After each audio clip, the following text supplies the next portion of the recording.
Good afternoon, everybody. We are in the hot sun. It's a Tuesday, June, It's July July. We are here at the Old Fort Bank, July 18th.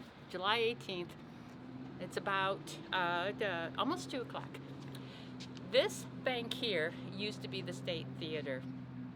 And according to the historian that wrote this about State Theater, 320 West State Street, Fremont, Ohio, it was called the GEM, G-E-M, Movie Picture Theater, which was a silent era house in downtown Fremont. It competed with 5 other theaters in Fremont. After closing for 2 months, in 1927, new owners upgraded the theater to bring it into the modern era and adding sound and changing its name on June 4th, 1927 to the State Theater.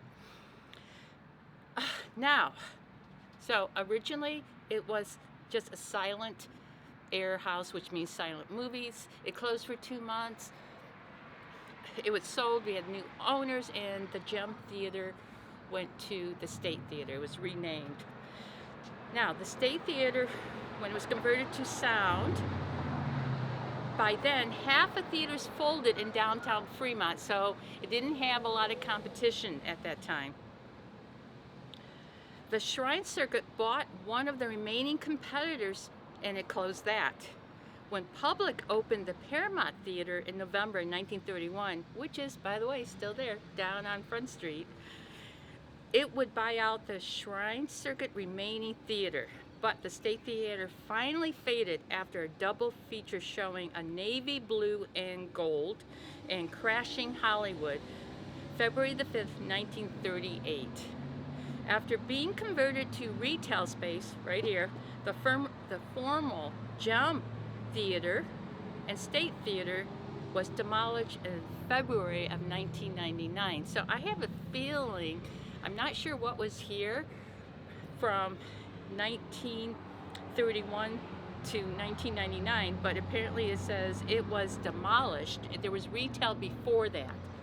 We'll have to do a little bit more digging, Matt, to find out what exactly it was.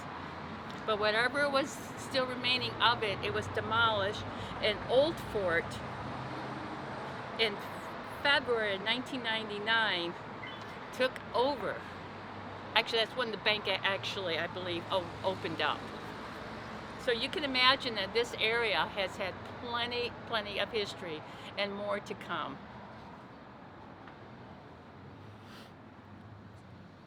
Very interesting.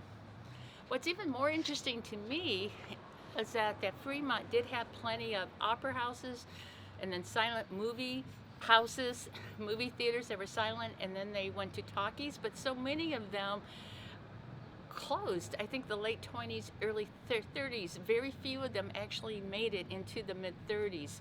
I think a few more, and then of course World War II. There was a depression in the 30s, and then World War II came along. That might be part of it. And the only one that actually remained is now Paramount, so that's still standing, and that's down on Front Street. And we have the Strand right across the street that was some type of movie theater too. It was shut down for many years, and now it's a cafe and live entertainment. So you can kind of say that one made a comeback.